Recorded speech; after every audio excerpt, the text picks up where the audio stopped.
네, 감사드립니다. 오늘 말씀은 예레미야 23장 1절부터 6절 말씀 가지고 이것이 여호와의 말씀이니라 라는 제목을 함께 말씀의 은혜 나누고자 합니다. 지난주 토요일에는 프랑크푸르트 파울루스 플라츠에서 시국 선언 집회가 열려 있었습니다. 그래서 참석을 했는데 많은 사람들이 그 자리에 함께 와서 소위 말하는 나라 걱정을 하고 있었습니다. 사실상 저는 활동가 기질이 아니기 때문에 그런데 잘 참석하는 편은 아닙니다. 할 말이 있고 또는 내 의견을 피력해야 되고 또 이것에 동참해야 된다라는 필요성이 있게 되면 대부분은 인터넷 댓글을 통해서 저는 싸우거나 움직이는 편입니다. 그래서 교회 분들에게 아주 간단하게 메시지를 보냈습니다. 장소와 시간 그리고 더불어서 기독인들이 함께 시국선언과 성명서를 보내드렸습니다. 하는 그 성명서를 보내드렸습니다. 덧붙여서 혹시라도 제가 보내드린 메시지에 대해서 오해 없으시길 바란다고 혹시라도 관심 있는 분들이 계실 수도 있으니까 정보를 공유하는 정도로 이해하시면 좋겠다고 사족을 붙여서 보냈습니다. 교회적으로 그런 이야기들을 하면 조금 다소 민감하게 생각하시는 분들도 있습니다. 그리고 나서 한 전도사님과 함께 프랑크푸르트 그 집회를 참석하기 위해서 기차를 타고 가면서 이야기를 나눴습니다. 그 전도사님께도 이러한 소식이 있습니다 라고 알리니까 반가워하면서 교회 청년들에게 혹시 그런데 가시는 분 계시냐라고 물어봤던 것 같습니다. 그러면서 저와 함께 가면서 이런 고민을 털어놨습니다. 과연 전도사로서 또는 교회에서 또는 목회자로서 교인들에게 사회적 문제에 대해서 함께 동참하자고 권면하는 것이 맞는지 내심 어렵다라고 고민을 하는 모습을 보았습니다. 맞습니다. 교회에선 그런 이야기 하면 안 됩니다. 교회 밖에 나가서 그러한 사회적인 이야기 할 수 있습니다. 가정에서는 부모님들과 절대 정치적인 이야기 하면 안 됩니다. 싸움 납니다. 집 밖에 나가서나 자기의 의견을 피력해야 합니다. 맞습니다. 그것이 신앙이고 그것이 생활입니다. 신자들은 신앙만 이야기해야 하고 교회 밖에 나가서 내 정체가 일반인으로 바뀌게 되면 거기 가서 사회적인 이야기를 해야 합니다. 맞지요? 그것이 신앙과 생활을 별개로 생활하는 아주 탁월한 방법입니다. 신앙이 생활이 되면 안 되는 거잖아요. 그렇죠? 신앙은 신앙이어야 하고 생활은 생활이어야지 어떻게 감히 신앙이 생활이 될 수 있는 삶을 우리가 살 수 있겠습니까? 올해 참 많이 말을 들으셨을 겁니다. 신앙 생활이라는 말. 그리고 그 표현이 신앙과 생활이 얼마나 유기적인 관계에 있는 것인지 들으셨을 겁니다. 신앙이 생활이 된 무리들을 가리켜서 우리는 성도라라고 말한다고 말씀도 드렸습니다. 신앙으로 우리의 삶을 주도적으로 이끄는 것이 믿음이고 신앙 생활입니다. 하나님의 것과 가이사랴의 것을 구분하지 못할 지경까지 오는 상태를 신앙 생활을 하고 있다라고 말하는 겁니다. 왜? 모든 것이 주께로부터 왔기 때문입니다. 이것을 인정하고 사는 것이 하나님의 것과 가이사의 것을 구분하지 못하여서 모든 것이 하나님의 것으로 여겨지는 상황, 그렇게 여기고 사는 삶이 거룩한 삶입니다. 우리가 주님을 깊이 묵상하고 예수 그리스도의 삶을 따라가고자 하는데 우리에게 맡겨진 이 하나님의 나라에서 또 다른 작은 메시아로 살아가는 것이 그리스도인의 삶인 것입니다. 어찌 교회 활동만 하는 것이 신앙인이라고 할 수 있겠습니까? 만일 그렇다면 우리는 사회적인 것은 관심 없어. 우리는 교회, 예수님 그 얘기, 복음 이 얘기만 해야 돼 라고 생각하고 사회적인 것에 전혀 눈을 돌리지 않는다면 우리에게 주신 하나님의 나라를 여기에서 이루어진 하나님의 나라를 인정하지 않는 것과 같습니다. 이 땅에서는 절대 하나님의 나라가 이루어질 수 없다고 생각하는 거죠. 주님을 묵상하고 주님을 가까이하고 예수 그리스도를 따라서 살아가는데 그분이 선포하신 우리에게 보여주시기 원했던 그 하나님의 나라를 외면하면서 살아갈 수는 없는 노릇 아니겠습니까? 오늘 말씀을 보시면 더 깊이 이해하시리라 생각이 듭니다. 예레미야는 유다의 선지자였습니다. 풍전등화 같은 유다의 상황 속에서 하나님께서 예레미야를 불러서 선지자로 삼으셨습니다. 게다가 아주 소심한 사람이었습니다. 예레미야에게 하나님의 말씀이 임해서 유다에게 멸망의 소식을 전해라, 포로로 갈 것이다 라고 그러한 말씀을 들었는데 저는 어립니다. 말도 잘 못합니다. 라는 입장으로 굉장히 소심했던 사람입니다. 어쩌면 70년 동안 당신들이 포로로 갈 것입니다. 내 민족에게 그런 말을 한다는 것이 이것이 하나님의 뜻입니다. 이렇게 말한다는 것은 보통 강심장이 아니면 못할 겁니다. 당신들 하나님을 섬기는 그 모습이 옳지 않아. 당신들의 삶이 하나님의 백성으로서의 삶이 아니야. 옳지 않아. 라고 예레미야도 속으로는 생각했을 겁니다. 속으로는 생각했지만 그것을 드러내놓고 제사장들과 지도자들과 통치자들에게 대놓고 말 못하고 댓글만 다는 그런 소심한 선지자였을지도 모릅니다. 그런 인물이었는데 그런 소심한 사람을 하나님께서 부르셔서 강심장으로 만들어서 너는 상관하지 말고 가서 전하기만 하면 돼 라는 것입니다. 게다가 이 시대를 보면 재정일치 국가입니다. 재정일치란 종교와 정치가 하나가 되어서 한 나라를 운영하는 것을 말합니다. 그러니까 제사장이 중심이 돼서 나라를 운영하는 겁니다. 하나의 신앙을 갖고 신본주의로 움직이는 겁니다. 확실한 신본주의로. 그런데 요즘 어느 나라 소식을 듣는데 마치 재정일치 국가와 같은 나라의 모습을 보이기도 합니다. 어쩌면 그것이 아니라 신탁통치처럼 보이기도 하고 위탁통치처럼 보이기도 합니다. 진정한 재정일치 국가라면 하나님의 말씀으로, 하나님의 가르침으로, 하나님의 법대로 운영되고 살아가야 한다는 거죠. 모양만 내는 것이 아니고 하나님의 말씀과 법과 가르침대로 그 나라와 정치가 운영되어야 한다는 겁니다. 유다도 그런 재정일치 국가였습니다. 그런데 문제가 뭐였습니까? 겉으로만 한다는 것이었습니다. 겉으로만 하나님을 섬기고 살았지 진짜 삶으로 하나님의 말씀과 가르침대로 그 국가가 운영되지 않았습니다. 하나님을 속이기나 하였지 자기가 드려야 할 헌금을 속이기나 하였지 그것을 진정으로 하나님의 재정일치된 나라로 살지 못했습니다. 그래서 그들에게 화가 닥칩니다. 심판이 내려집니다. 내 나라를 어떻게 요 모양 요 꼴로 만들어 놨느냐. 하나님은 분노하십니다. 그 대표적인 것이 오늘 본문 가운데 있습니다. 선지자들을 통해서 하나님께서 그 시대에 계속해서 공통적으로 부르짖던 하나님의 말씀. 선지자들을 하나님께서 계속 보내시면서 너희들이 지켜야 할 바를 계속 가르치시면서 지금 이 시간까지 왔던 그 하나님의 말씀 오늘 본문 속에 있습니다. 왜 이런 상황을 만나게 되었으며 왜 너희들이 심판을 피할 수 없는지 왜 선지자들을 통해서 이런 말씀을 하시는지 알 수 있습니다. 오늘 성경 본문은 이스라엘을 양에 비유하고 있습니다. 성경에서 자주 드는 비유이지요. 그리고 유다의 왕들이나 제사장 또는 지도자들을 목자라고 칭하고 있습니다. 그 당시 이스라엘 백성들이 가장 잘 알아들을 수 있는 비유입니다. 이끄는 사람을 목자로, 그리고 그 밑에서 뭔가 통치를 받거나 끌려가거나 그 피동적인 그런 사람을 양이라고 불렀습니다.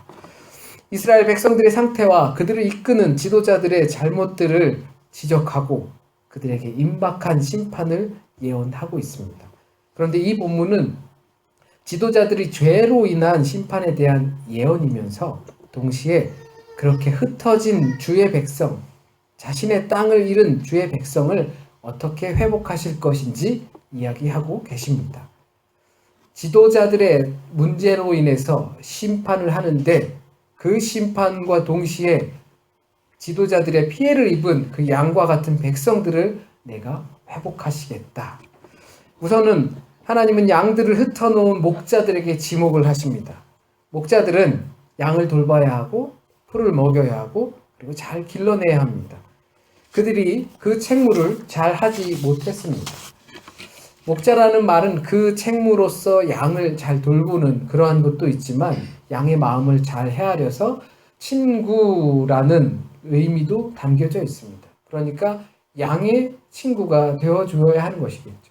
돌봐주고 비가 오면 비를 피해서 바위 밑에 숨고 그리고 또 꼴을 먹이고 또 아픈 양들은 또 치료도 해줘야 하고 그렇게 하면서 광야에서 들판에서 함께 지내는 겁니다. 연상을 해보시면 목자 하나에 많은 양의 무리들이 있습니다. 그러면서 들판에서 하루 종일 양과 있습니다. 그러면 얼마나 그들이 친밀한 관계가 될까요? 그러니까 친구나 다름없는 것이겠죠. 동물이니까 그렇지 사람이었으면 아마 이심전심이라는 말이 아마 텔레파시가 막 팍팍 통했을 겁니다. 오늘 믿음 씨가 여기서 이 파워포인트를 해주는데 이렇게 봉헌 찬양할 때 하나님의 의뢰라는 찬양을 할 때 제가 가사를 기록해 놨거든요. 제가 여기 앉아서 텔레파시를 계속 보냈습니다. 장을 넘기면 가사가 나온다. 근데 아직 저희는 그 정도까지는 되지 않은 것 같습니다. 그 양들에겐 하루 종일 같이 있는 겁니다. 양의 표정만 봐도 어쩌면 얘는 뭔가 설사가 있어서 뭐 소화가 잘 안 되나 본데 이런 것까지도 알 수 있는 정도의 목자라는 겁니다. 그런데 그 목자가 양을 버렸습니다. 목자가 양을 돌보지 않아 양들이 모두 흩어져 버렸습니다. 그래서 하나님께서 이것을 악행이라고 합니다. 양을 돌보지 않아서 그 목자의 것이 아닌데 하나님의 것인데 잠깐 맡겨놓은 건데 그런데 이 책무를 돌보지 않아서 양들이 다 도망간 겁니다. 자기도 살아야 되니까 풀을 찾아갔겠죠. 물을 찾아갔겠죠. 목자가 데리고 가야 하는데 그러지 않으니까 혼자 갔겠죠. 그러다가 뭐 가시덩굴에도 걸리고 그러다가 늑대나 이리들을 만나서 먹히기도 하고 그러다가 웅덩이에도 빠지고 나오지 못해서 거기서 굶어 죽기도 했을 것입니다. 때론 먹을 것이 생겨도 먹을 것을 나눠주지 않고 자기 혼자만 먹어서 양들은 굶어 죽었고 연약한 자는 더 연약해졌고 병든 양은 더 병이 심해졌고 다친 양은 골맞고 잃어버린 양을 다시 찾지 못했습니다. 목자가 목자의 역할을 못했을 때 지도자가 지도자의 역할을 못했을 때 그렇다는 겁니다. 그 책임이 얼마나 컸는지 대해서 말씀해 주고 계십니다.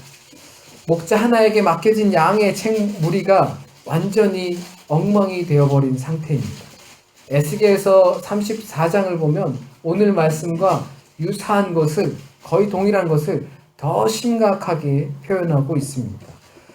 그냥 돌보지만 하는 것이 아니라 나 바빠서 못 돌보고 그런 게 아니라 오히려 양의 것을 약탈을 하는 겁니다.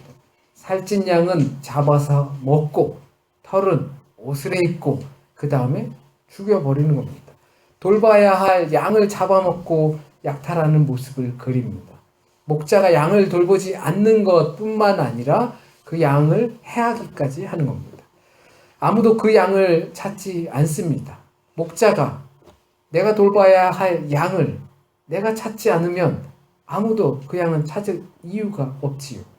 그래서 하나님은 그 목자가 아닌 연약한 양들을 돌봐주겠다 하십니다. 우리는 생각하면 양의 주인과 그 목자가 더 친밀할 거라고 생각하지만 그 거짓된 목자를 버리시고 흩어져서 돌아다니고 있는 그 양들을 돌보시겠다고 하십니다. 이것이 하나님의 마음입니다. 연약한 자에게 먼저 가는 것이 하나님의 마음입니다. 우리는 현대 그리스도인으로서 살아가면서 이야기 많이 합니다. 교회 또는 기독교 이야기하면서 공평, 평등 이런 이야기를 참 많이 합니다. 그런데 성경을 살펴보면 성경은 참 불평등합니다. 예수님은 참 불평등하십니다. 약한 자를 먼저 챙기시고 약한 자를 더 먼저 가시고 그들을 먼저 더 돌봐야 한다고 생각하지 똑같은 상황 속에서 약한 자와 강한 자가 있으면 평등해야 되니까 너희 둘 다 조금씩 나눠가죠. 절대 그렇지 않습니다. 똑같은 거 너는 강자니까 넌 이겨낼 수 있어. 약자를 더 먼저 줘야 돼. 라고 하는 것이 성경의 평등입니다. 그래서 하나님은 이 흩어진 양들을 다시 모으시겠다 하십니다. 다시 무리로 돌아가게 하시겠다 합니다. 마치 길을 잃어서 이곳저곳 기웃거리는 그 도둑고양이가 쓰레기통도 뒤지고 하다가 상처도 입고 그리고 더러워지고 이러한 양들을 다시 모으시겠다고 하십니다. 그것도 그나마 살아있는 양들을 모으시는 것이겠죠. 이미 그 거짓된 목자로 인해서 흩어져서 자기 살 길을 살아가보다가 죽고 또 찾지 못한 양들은 어쩔 수 못하시는 거겠죠. 살아남은 양들을 다시 무리로 오게 하셔서 생육하고 번성하게 하신다고 합니다. 약한 양을 먼저 돌보시고 목자를 심판하시고 그 양을 회복하실 텐데 그 회복이 생육하고 번성하게 하시는 겁니다. 그리고 목자에겐 화가 있을 것이고 벌을 받게 될 것입니다. 그들이 책임을 다하지 못한 것에 대한 보응을 받게 될 것입니다. 그래서 돌아온 양떼가 다시는 그런 나쁜 목자를 두려워하지 않게 될 것이다 라고 말씀하십니다. 그것은 다윗에게서 의로운 가지를 일으킬 것이고 그가 왕이 되어 지혜롭게 다스리며 세상에서 정의와 공의를 행할 것입니다. 그날에 유다는 구원을 받게 될 것이고 미래적 예언까지 선포하십니다. 양이 무슨 힘이 있어서 아무리 거짓된 목자라도 두려워하지 않을 수 있겠습니까? 약한 자들이 무슨 힘이 있어서 강한 자에게 겁내지 않을 수 있겠습니까? 강한 자 앞에서 강해 보신 적 있으십니까? 나는 약한데 폭력을 휘두르는 자 앞에서 당당하게 나는 옳은 말을 하겠다라고 말씀해 보신 적 있으십니까? 믿는 구석이 있을 때나 내가 약한 모습임에도 불구하고 강한 자에게 정의를 이야기할 수 있습니다. 내 눈앞에 보이는 저 강자보다 더 중요하게 생각되는 것이 있을 때 내가 자꾸 나에게 폭력을 행사하는 사람 앞에서 당당하게 말할 수 있는 것입니다. 맞아서 막 터지고 부러지고 한다 하더라도 그럴 수 있는 것입니다. 양들에게 하나님께서 그렇게 해주시겠다고 말씀하시는 겁니다. 어떻게 우리처럼 약한 자가 강한 자에게 말을 할 수 있겠습니까? 하나님께서 그렇게 돌봐주시겠고 예수 그리스도를 우리에게 보내주셔서 그렇게 하겠다 하시고 또한 그리스도의 삶이 더 중요하기 때문에 강한 자 앞에서 우리는 당당하게 말할 수 있다라는 겁니다. 이처럼 하나님은 거짓된 목자, 자기 살 길만 밝히느라 정작 양을 돌보고 친구가 되어줘야 하는 책임은 뒤로 한 거짓된 목자들에게 벌을 주신다고 합니다. 그 벌은 무엇인지는 정확히 모르지만 적어도 양들이 생육하고 번성하는 겁니다. 목자가 돌보지 않는데 양이 막 자라고 막 새끼도 막 낳고 살찌고 잘 먹고 하는 겁니다. 두렵지 않을까요? 내가 통치자인데 내가 지배자인데 내가 지배하지 않고 막 오히려 뺏어 먹고 막 그러는데 이 사람들이 잘 돼요. 막 번성하고 뭐 양육비도 안 주는데 막 아이도 잘 낳고 막 그래요. 두렵겠죠. 큰 무리가 될 것이고 그 배후에는 하나님이라는 든든한 후원자가 버티고 있는 것을 상상해 보시기 바랍니다. 그렇기 때문에 그들에겐 두려울 수밖에 없습니다. 그리고 생육하고 번성하는 연약한 양들은 두려움이 없을 수밖에 없습니다. 하나님을 등에 업은 양무리들은 두려워할 것이 없습니다. 그 거짓된 목자들은 더 이상 그들의 목자가 아닙니다. 더 나아가 하나님은 실제적 구원을 다윗의 뿌리에서 나온다고 말씀하십니다. 이것은 우리가 다 알다시피 예수 그리스도를 상징하는 예표입니다. 예수 그리스도께서 이 세상을 다스리실 때 참 구원이 성취될 것이다. 예수 그리스도께서 선포하시는 그 하나님의 나라, 그가 보여주셨던 삶을 통해서 이루어지는 하나님의 나라, 그가 우리에게 참 목자가 되시고 그의 삶이 우리로 하여금 거짓된 목자들로부터 자유로워져서 그들을 두려워하지 않고 살아가게 하는 그 나라 말입니다. 우리가 살아가는 세상 속에는 성경에 나온 것처럼 거짓된 목자들이 분명히 있습니다. 세상 속뿐만 아니라 교회 안에도 목사들 사이에서도 분명히 거짓된 그런 목자들이 있을 수 있습니다. 자기 살 길만 생각하는 지도자들이 모두 이와 같은 거짓된 목자들일 겁니다. 양들의 형편이나 사정에는 관심이 없고 친구가 되어주기는커녕 오히려 착취하는 데 관심만 있는 그러한 지도부들이 모두 이와 같은 거짓된 목자들입니다. 우리가 살아가는 세상 속에 참 많이 있습니다. 우리가 속한 교회 속에도 즐비합니다. 하나님의 정의를 실현하지 않는 목자들이 얼마나 많은지 모릅니다.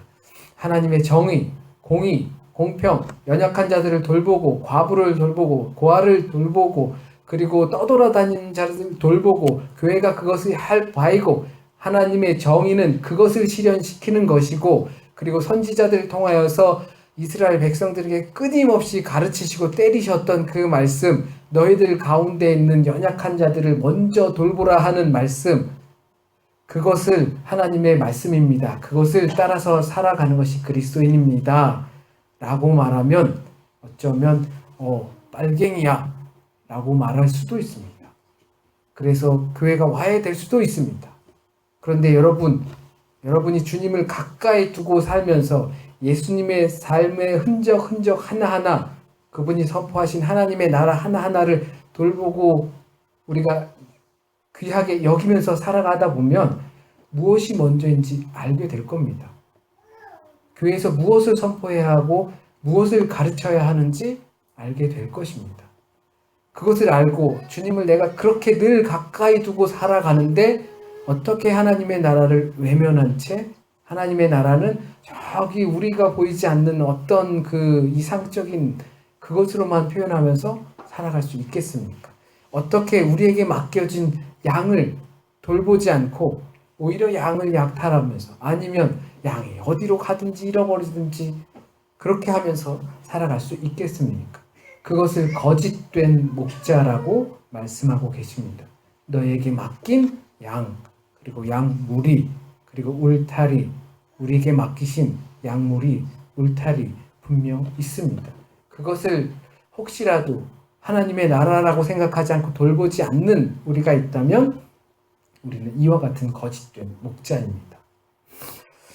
그 양들은 하나님에 의존하여서 하나님을 등에 업고 평안히 살고 생육하는 그 양들은 생육하고 번성할 수 없는 상황 속에서 살고 있었지만 진정한 목자가 우리의 목자가 되시면 더 이상 그 공포들로부터 지배받지 않고 살게 될 겁니다. 당당한 양떼가 될 수 있습니다. 더 이상 우리는 그들의 나라에 속하지 않게 됩니다. 두려움이 없고 평화가 있는 나라, 진정한 왕, 의의 왕, 그 예수 그리스도가 다스리는 나라, 거기에 살게 될 것이기 때문입니다. 예수 따라 살면 저 목자들을 두려워할 필요가 없습니다. 우리가 처한 상황들, 지금 우리가 목도하고 있는 현실들, 어쩌면 우리 교회의 현실이고 우리 나라의 현실인지도 모릅니다. 죽어가고 또 죽어가는 이들을 외면하고 자기만 채우고 자기만 배부르고 하는 목자들, 큰 목자들 중에도 있고 작은 목자들 중에도 있습니다. 하나님께서 그리스도를 통하여 이루시겠다는 그 하나님 나라는 그냥 내버려 두면 저절로 형성되는 하나님의 나라가 아닙니다. 물론 우리의 힘은 연약합니다. 연약한 양에 불과합니다. 하지만 그리스도인이라 함은 그리스도, 음역한 것이 메시아인 겁니다. 메시아를 해석한 것이 그리스도입니다. 근데 우리가 그리스도인이라 한 것은 메시아, 구원자, 기름 부음 받은 자로서 살아가는 겁니다. 예수께서 선포하신 하나님 나라와 그의 삶의 방법을 전혀 두려움 없이 들고 나가는 사람들입니다. 왜냐하면 거기에 구원이 있기 때문입니다. 하나님의 나라는 그러한 양과 같은 자들이 세상의 통치를 두려워하지 않고 하나님을 등에 업고 공의와 정의의 왕이 지배하는 삶을 사는 것인 줄 믿습니다. 이것이 여호와의 말씀입니다.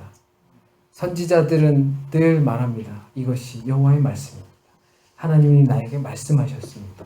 이것이 여호와의 말씀입니다. 혼란의 시기에 예레미야뿐만 아니라 포로 시기 또는 이스라엘이 혼란한 시기에 하나님께서 늘 선지자들을 통해서 이 말씀하셨습니다. 이것을 돌보라. 예레미야에겐 흩어진 양들에 대해서 말씀하십니다. 혹시 저와 여러분에게는 이와 같은 흩어진 양들이 없습니까? 돌보시기 바랍니다. 그것이 구원의 길입니다. 함께 기도드리겠습니다. 주님, 우리는 연약한 양에 불과합니다. 목자의 돌봄이 없으면 살아갈 수 없는, 물도 제대로 못 먹는 그러한 연약한 양의 모습입니다. 하지만 우리가 그 목자를 의존하면서 살아왔기 때문입니다. 세상에 눈에 보이는 그 목자를 의지하면서 살았기 때문에 그 거짓된 목자임에도 불구하고 우리는 거기에 의존하면서 살 수밖에 없었습니다. 하지만 이제 참 때가 되어서 하나님의 말씀을 의지합니다. 하나님의 참된 선한 목자를 의지합니다. 유일한 목자 예수 그리스도를 의지합니다. 예수 그리스도께서 보여주시고 선포하신 그 하나님의 나라를 살아갑니다. 우리는 비록 그 나라에서 연약한 양에 불과하지만 세상 지도자를 의지하지 않고 세상 통치를 의지하지 않고 당당히 하나님의 나라를 왜 이 모양 이 꼴로 만들어 놓았는가? 왜 우리를 돌보지 않았는가? 그래서 예수 그리스도의 말씀을 선포할 수 있는 저와 모든 성도들이 되길 간절히 바랍니다. 하나님 함께하여 주십시오. 우리에게 용기를 주시고 또한 우리에게 하나님의 나라를 선포할 수 있는 기회를 주십시오. 그 길에 당당히 우리는 서 있기 원합니다. 주님, 혹시라도 잘못 전해진 말씀이 있으면 이 시간 주님께서 우리에게 하시고자 하셨던, 그리고 우리의 마음을 감하여 동하게 하시려고 했던 그 말씀만 남게 하여 주셔서 온전히 우리의 마음, 우리의 삶에 뿌리내어 열매 맺게 주님 인도하여 주시옵소서. 한 주간의 삶을 또 주님께 맡깁니다. 혼란한 그리고 복잡한 또 참 많은 해야 할 일들 가운데 살아갑니다. 우리와 함께하여 주셔서 거뜬히 잘 이겨낼 수 있도록 주님 의지합니다. 또한 우리와 함께하던 공동체 식구들이 이제 또 삶의 길을 갑니다. 그들과 동행하여 주시고 그들의 삶에서 주님 임재하여 주셔서 주님 부르면 가까이에서 듣게 하여 주시고 주님 떠오르면 주님의 얼굴에 기대어 우리의 삶을 살아갈 수 있도록 인도하여 주십시오. 모든 것이 처음이고 모든 것이 낯설었던 이곳의 모습들을 깊이 오래 간직하고 이곳에서 함께 하셨던, 이끌어 주셨던 하나님의 은혜를 더욱더 의지하면서 살아갈 수 있는 이 공동체 식구들 될 수 있도록 주님 인도하여 주시옵소서. 이런 말씀 우리 주 예수 그리스도의 이름으로 기도드립니다. 아멘.